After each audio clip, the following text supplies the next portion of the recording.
The name of this video here is so how fast is warp speed really in Star Trek? Like, so when I think when it comes down to warp speed specifically, like some nerdy stuff here, I always figured that it was going to be like warp 9 was like 9 times the speed of light. That's how I kind of took it. But either way, let's jump into it. And it's one so big that it may destroy the reality of Star Trek. The problem I'm referring to is warp speed, specifically how fast warp speed actually is supposed to be. And it came up in the comments in my last video, which was an alternative battle scenario in Star Trek VI where Chancellor Gorkon's Katinga cruiser ends up actually fighting the Enterprise. I had written in one of the stats a warp speed about the Enterprise A being able to make emergency speed of warp 14. And I did indeed put in brackets TOS scale. But it seems I might just be getting really old school as far as being a Trekkie, because so many comments that called me out according to the information they had, of course.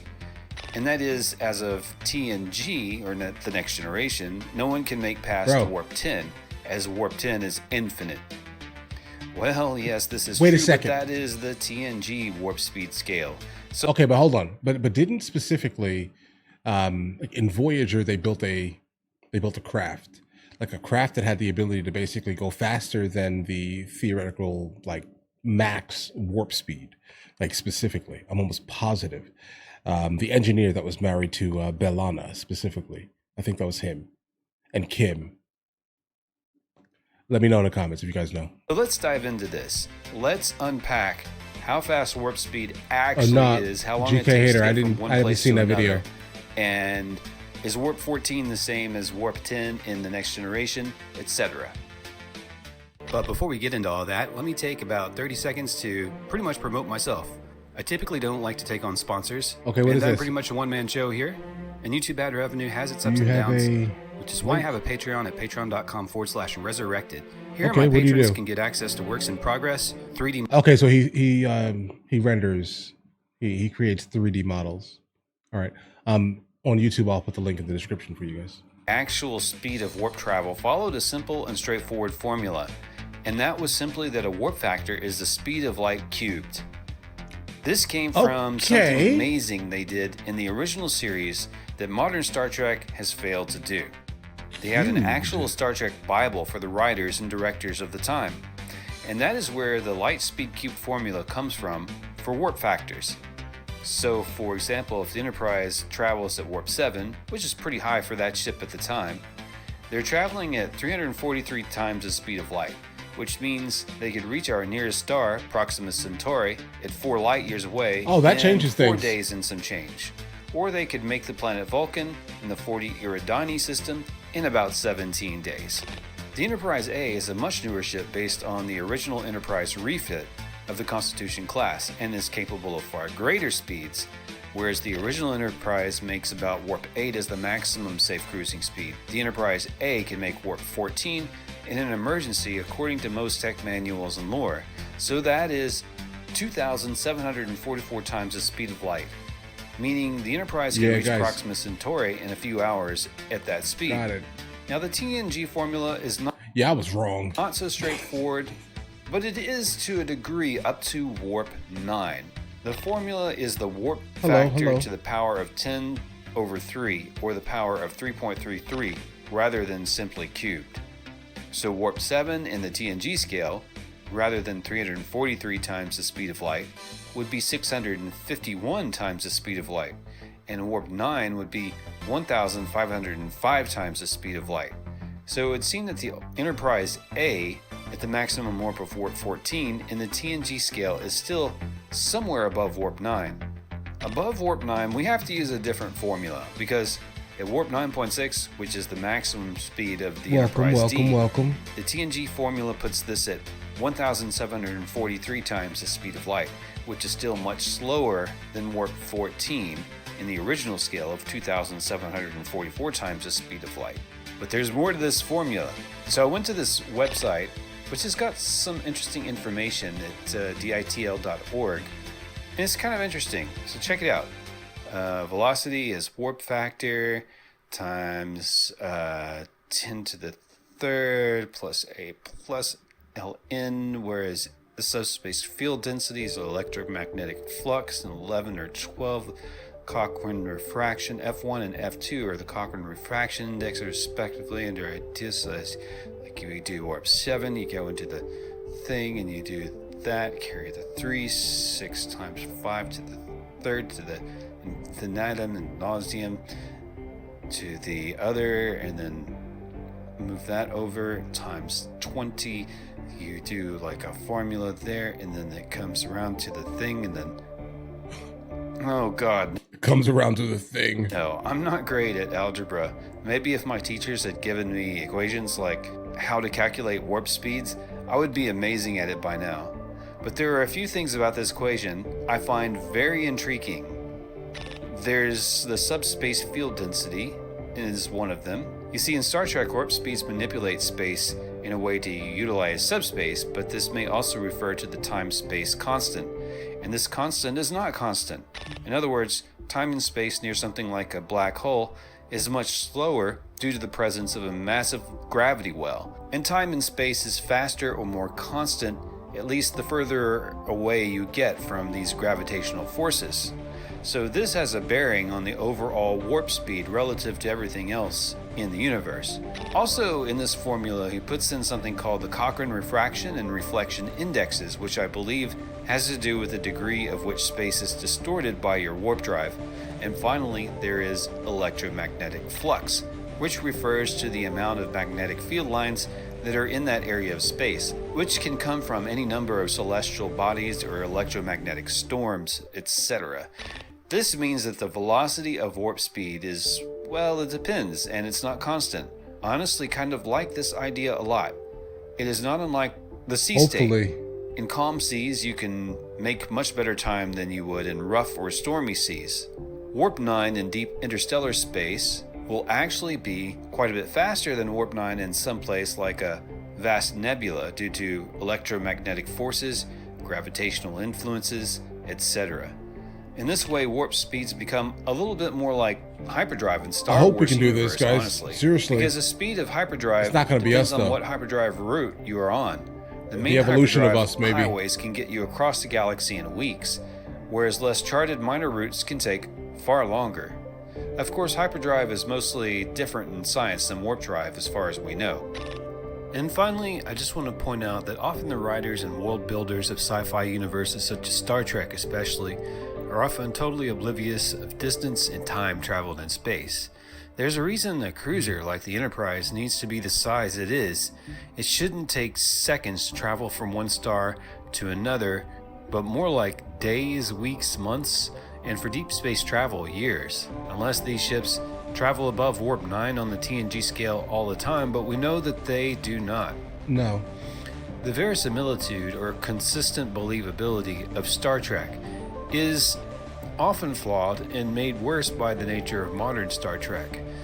But it is my hope that future writers will take things like travel distance and other technicalities into account.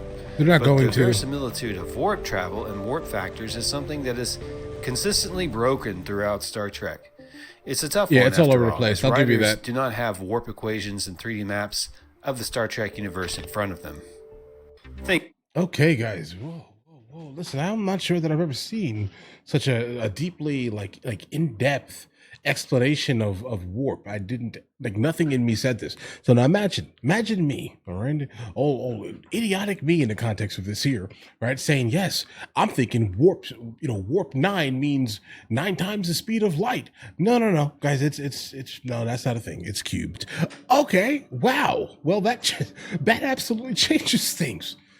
Do I think that we'll ever actually get the ability to actually create this like within our lifetimes? No, not us. I suspect that we would definitely need to go through like a couple of a couple more like evolutions of exactly who we are today, and then I do think that maybe eventually that could possibly be a thing when we start when like the masses start using more of their brain.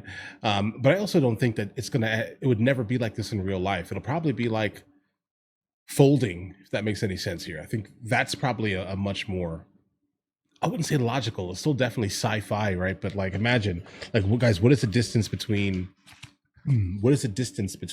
these points, right? Right? Now imagine having the ability to legitimately just fold time and space. What's the distance? What is the distance between these points now? Not much, right? So let's do that. Yeah, exactly. FDL travel. But folding though. Wait, folding. Wait. Hold on. Somehow I think folding space is more. Yeah, that's what I'm talking about. The idea of folding space is much like more logical than like any type of faster than light travel. That makes more sense in my head because, bro, we have to find a way to fold space. That's it, right? And I don't think that the human body in our form specifically has the ability to actually even kind of withstand the radiation from space. I don't think so. I think we're meant for Earth, right? I do think that we should probably build like a machine or something, bro. Making a wormhole, yeah, kinda, yeah, kinda, yeah, absolutely. That's what we need, right? Yes, yeah, exactly. Stargate is a model for this because I was about to immediately jump into building replicators. Okay, we need to build we need to build replicators, but ones that we can control, not controlled by like a little girl, right? Not that one. We need to make ones that have the ability to go to like another planet or something, right? And then utilize the specific materials from said planet, let's say, to rebuild themselves and then move on, right? Because again, I'm not sure we have the ability, right, at all.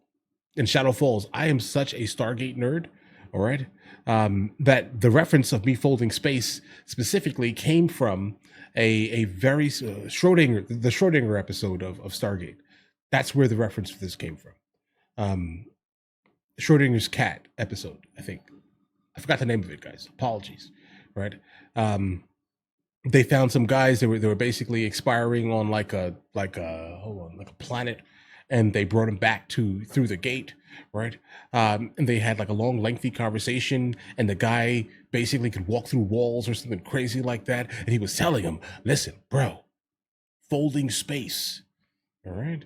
And ever since then, I just completely given up mentally. Like ever since that specific moment in my youth, I gave up on the idea of faster than light travel. Because I was just like, bro, that's silly. We need to fold space. I don't know how we're going to do it, but we need to do it immediately.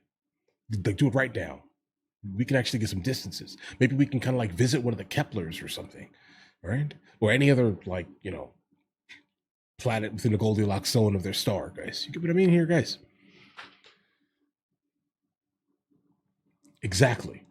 Let's just do Stargate in real life. All right. Let's just do Stargate in real life, and then we can move on. All right.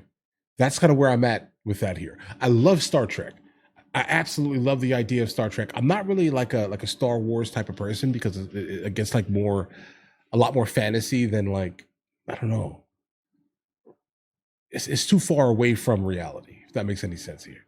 I think Star Trek is just slightly closer with the rules that they have set for their universe, at least. It's more plausible, at least. That's just the opinion specifically when it comes down to that here. My favorite Star Trek would probably be Voyager. Voyager. I'm not really a fan of Discovery. I don't know what it is, guys. I think they messed it up. I think the first two seasons of Discovery were solid here. And then after that, I have no interest in Discovery, bro. I gave up on that a long time ago here. And people are like, oh, people don't like Discovery because it's like a woman captain. Bro, my favorite captain is Janeway. Okay, fight me in the comments on that one. I'm telling you, my favorite captain was Janeway. I think she handled her business, bros.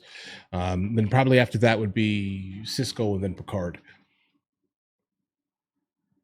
I know, bro. I need to look at it. I need to look at it. Expanse. Yeah. I'll give you that also. Yeah. Deep Space Nine was great.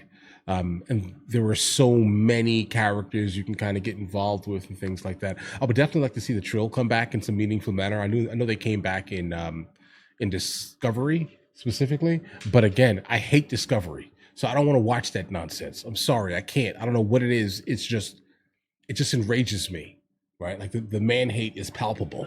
All right, like you can put a strong female lead in something and not make it seem like the strong female lead is there for the sole purpose of dunking on men all day, because that's kind of the vibe Discovery gives to me personally.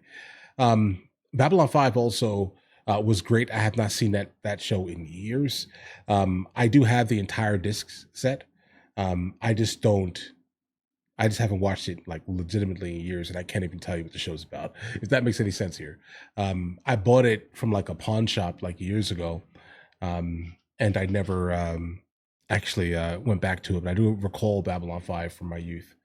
I just do not remember what it's about, unfortunately. Guys, do you want to watch movies with me? I never actually thought to like promote it over here, guys. But if you guys do want to watch it, guys, we have hundreds of movies, and I mean hundreds of movies that we've reacted to. You guys can come watch them with me if you want to, along with many TV shows. Currently, we're working on the show Dexter, along with Vikings, and we have a lot of series that are already completed. But if you guys do want to watch it with me, the link is in the description. Everything's available at the second tier. But of course, if that's not your thing, guys, don't worry. Right? Listen, like and subscribe.